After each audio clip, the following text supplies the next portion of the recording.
You didn't get invited to that game tonight. You never do. It's not your table. It never was. Thursday, same garage it's always been, since before you could tie your own shoes. Same 6 folding chairs, one of them held together with duct tape nobody's replaced in a decade, because replacing it would mean admitting the chair is the reason Sal always loses, and Sal is not ready to have that conversation.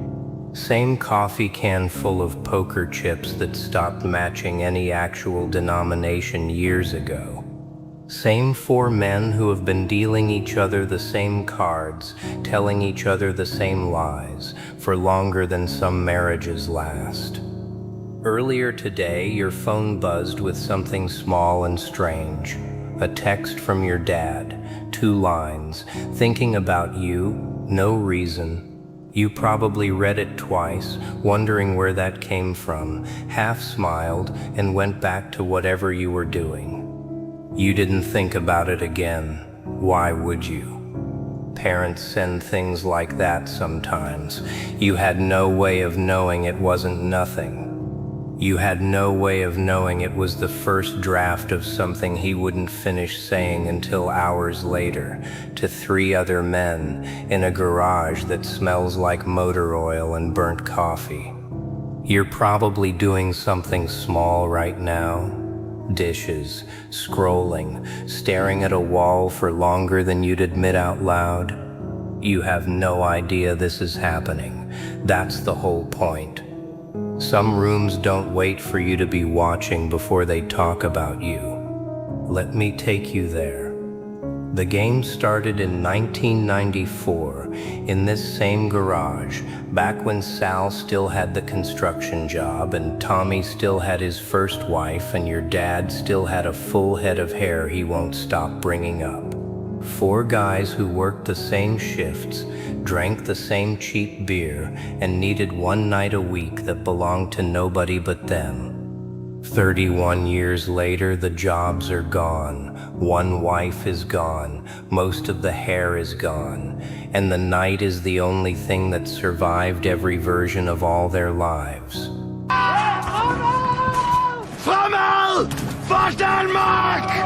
There's a photo taped crooked to the pegboard behind the workbench. The 4 of them on a fishing trip sometime in the 90s, squinting, sunburnt, holding up a fish none of them remember catching. Nobody's ever taken it down. Nobody's ever mentioned putting it up either. It's just been there the way the duct tape's been there, the way the same 6 chairs have been there, the way these men have been there for each other longer than most people manage to stay married. 4 men around a table that's seen better decades. Tommy, who's been divorced twice and blames the second one on poker night, which is a lie everyone at the table has agreed to let him keep.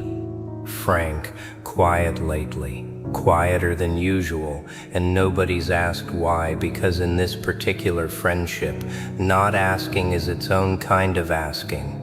Sal, loud about everything except the things that matter, which is either a personality or a defense mechanism depending on the hour, and your dad. Dealing, the way he's dealt for 31 years, same shuffle, same crease in his forehead when he's got something worth hiding. Nobody in that garage has said "I love you" to another man in this room in probably 15 years. That's not a criticism, that's just the dialect they grew up speaking. Love in that garage gets said in other currencies. A beer opened before you asked for it. A ride to the airport at 5 a.m. without complaint. A truck that starts showing up in your driveway the exact week your transmission dies. No invoice, no conversation about it. Just the sound of a wrench turning in your garage on a Saturday morning, like that was always the plan. Showing up, that's the whole vocabulary. Nobody ever needed more words than that until tonight. It starts small. It always does. Tommy's dealing out the next hand, and he asks, the way you ask about someone's car or someone's knee surgery, not really expecting an answer that matters. So how's the kid doing these days? Meaning you, meaning the person he's heard about in passing for 2 decades and pictured incorrectly as still 8 years old in a school photo, because that's the last update his brain bothered to file. Your dad doesn't answer right away. That's the first thing that's different. 31 years of Thursdays, and Tommy's never once seen your dad hesitate over a question that small. He looks at his cards, doesn't see them. Honestly, he says, they're doing better than I thought they'd ever be able to. That word, better. Not good, not fine, same as always. Better than I thought they'd ever be able to, which means there was a version of this story where he wasn't sure. Which means somewhere in the years none of these men were paying attention to, your dad spent nights he never mentioned, wondering if you were going to make it through whatever you were going through, and didn't say a word about it to his own poker table, because that's not what this table is for. Until tonight, when apparently it is. Frank looks up first. Frank, who's been quiet lately for reasons of his own that will matter in about 10 minutes. What do you mean, better than you thought? Frank asks. And your dad, who has never once in 31 years talked about his own kid at this table beyond a birthday or a graduation mentioned in passing between hands, puts his cards face down, which nobody does. You don't put your cards down at this table unless you're folding or unless something just became more important than the game, and everyone at that table knows the difference by the sound of it, he tells them. Not everything. Men like this don't do everything, but enough. He tells them about the year you went quiet on the phone, the kind of quiet that scared him more than yelling ever could, because at least yelling tells you where someone stands. He tells them about driving past your place at 11 at night more than once, not to check on you exactly, he'd never call it that, just happened to be in the area every single time for months, because he needed to see a light on in a window and didn't know how to ask permission to need that. He tells them about the Thanksgiving you almost didn't come to, and the phone call the week before where he told your aunt you had a work thing, because that was easier for everyone than the truth, and easier for you than having to explain yourself to a table full of relatives who wouldn't have understood it the way he was trying to. Nobody at that dinner ever knew there was a version where you weren't there. He carried that alone, ate his turkey, laughed at somebody's joke, and never once let on that the whole day had been rebuilt around a phone call he didn't tell anyone about. He tells them about the month your car got repossessed almost before he could stop it. How he wired the payment straight to the lender at 6 in the morning before you even woke up to the missed calls, and told you, when you found out and tried to pay him back, that he'd gotten a bonus at work. A bonus that didn't exist, from a job he'd already half retired from, because the lie cost him nothing, and the truth would have cost you your pride, and he'd decided a long time ago which one of those he was willing to spend. He tells them about the phone call where your voice did something he'd never heard it do before, and how he sat in his truck in a parking lot for 20 minutes afterward before he trusted himself to drive. He tells them about the version of you that almost didn't make it to the version of you that exists now. And he tells them quietly, like it costs him something to say out loud in a room full of men who don't do this, that he has never been more scared of anything in his life than the space between those two versions. Nobody's holding their cards anymore. Tommy, twice divorced, world-class avoider of anything that requires a feeling, is looking at the table like it just asked him a question he doesn't have an answer for. Sal, loud about everything, has said nothing for the longest stretch of silence anyone's ever clocked from him, and someone would clock it, because these men have 31 years of data on exactly how long Sal can go without talking, and this breaks the record.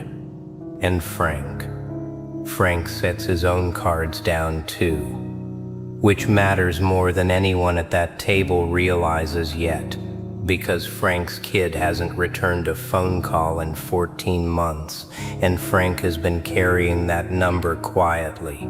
The way you carry something you've done the math on so many times, the number stops feeling like information and starts feeling like a verdict. Frank says, "How'd you know what to do when it got that bad?" And your dad, who is not a man built for speeches, who communicates primarily through grilling meat and fixing things that don't strictly need fixing, says the truest sentence he's said out loud in years. I just didn't leave. 4 words, that's the whole method. That's the entire, unglamorous, undramatic strategy that got you from the version of yourself he was scared of to the version of yourself he just called better than he thought you'd ever be able to be. Not a plan, not a program, not a lab, not a study, not an intervention with a name and a pamphlet. Just a man who kept showing up outside a window at 11 p.m. and calling it a coincidence for as long as it took. Tommy clears his throat, doesn't say anything for a second, then, quieter than anyone's ever heard him, he says, "My youngest hasn't called me since the wedding. 2 years now." And nobody at that table knew that either, because Tommy's the one who fills silence for a living, the designated joke teller, the guy who makes sure a room never sits still long enough to feel anything. And here he is, sitting still, feeling it anyway. "I keep telling myself she'll come around," he says. "I don't drive past her place at night. Didn't think to. Didn't know that was a thing you could do." Nobody says anything to that for a while. Not because there's nothing to say, because some things don't need an answer. They just need to be heard by people who won't repeat them anywhere else. Nobody deals the next hand. That's the part nobody at that table will ever be able to explain to their wives later. Why a Thursday night poker game that's run like clockwork for 3 decades just stopped functioning for close to 10 minutes. 4 grown men, a garage, a coffee can of mismatched chips, a crooked photo of a fish nobody remembers catching, and not one of them reaching for the deck. Because reaching for the deck would mean the moment was over, and none of them, for reasons they wouldn't admit to each other with a gun to their heads, wanted it to be over yet. Sal breaks first, because Sal always breaks first, but not with a joke this time. He says, "You should have told us all these years." And then, quieter, almost to himself, "My sister did something like that for me once, never told anyone. I only found out by accident, years later." He doesn't finish the thought, doesn't need to. Everyone at the table understands exactly the shape of what he's not saying, because they've all got a version of it somewhere. A person who paid a cost for them once and never sent an invoice. And your dad shrugs, because that's the other half of the dialect. The part where you deflect the thing that mattered most as fast as you can so it doesn't have to sit in the room too long. "Wasn't mine to tell," he says. "Wasn't my story. I was just there for it. Just there for it." Like showing up for someone at their worst, night after night, unasked and unannounced and unpaid, is a small thing, like it's not in fact the entire job description of loving someone. Like it's not the one line on his resume he'd probably want read out loud at his funeral if he were the kind of man who talked about his own funeral, which he isn't, because that would require feelings, and he's already used up his monthly allotment of those for tonight. Frank doesn't say much for the rest of the game, doesn't need to. He's doing the math again, the 14 months math, except this time it feels different. Because he just watched proof, sitting 3 feet away from him at a table he's played at for 31 years, that a person can go quiet, can go dark, can go somewhere you're terrified they won't come back from, and still, eventually, come back. Not because someone fixed them, because someone refused to leave the doorway. Tommy deals the next hand eventually, voice a little rougher than it was an hour ago. Nobody comments on it. That's the dialect too. You don't name the thing. You just let a man clear his throat twice before he bids, and you call it nothing, and everyone at the table knows it isn't nothing, and everyone at the table lets him have the lie anyway, because that's what 31 years of Thursdays actually means. The game finishes late. Sal wins, technically, though nobody's really counting anymore. Frank leaves first, says less on his way out than usual, but different quiet this time, not shut down quiet, thinking quiet. Tommy lingers by his truck longer than he needs to, looking at his phone like he's deciding whether tonight's the night he finally sends a text he's been not sending for 2 years. He doesn't send it yet, but he will, not tonight, soon. Here's what you need to understand. Sitting wherever you're sitting right now, having no idea any of this happened, you were never being watched the way you feared you were. Not judged, not graded, not quietly filed away as a disappointment behind a closed door. You were being kept by a man who doesn't have the words for what that cost him, so instead he just paid it. Thursday after Thursday, year after year, in a currency you'll probably never see the receipt for.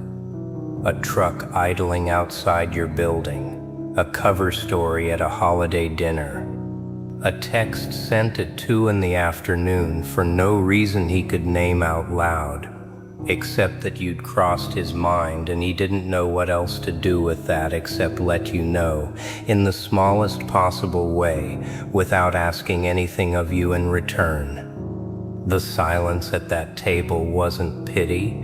Men like that don't spend 10 minutes in silence over something they feel sorry for.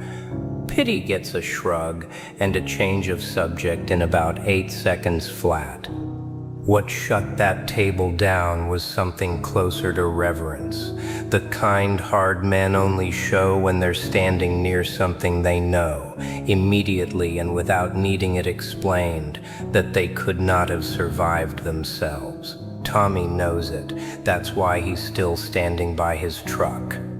You did the part nobody trains you for, alone, mostly, unfunded, entirely, with a man circling the block at 11 p.m. calling it a coincidence, and you never even clocked the headlights. And somewhere in a garage that smells like stale coffee and 31 years of the same 4 men lying to each other about their golf handicaps, your name just did something it's never done before at that table. It made 4 grown men put their cards down. It made one of them finally say a number out loud he's been carrying alone for 14 months. It made another one stand by his truck a little longer than usual, phone in hand, closer to sending something than he's been in 2 years. Not because your story was sad, because it wasn't anymore. Because the version of it your dad told them ended in better than he thought you'd ever be able to be. And there is nothing on this earth that shuts a room of hardened men up faster than watching someone else's father describe, in real time, the exact shape of pride he never learned how to say to your face. He probably still won't say it to your face.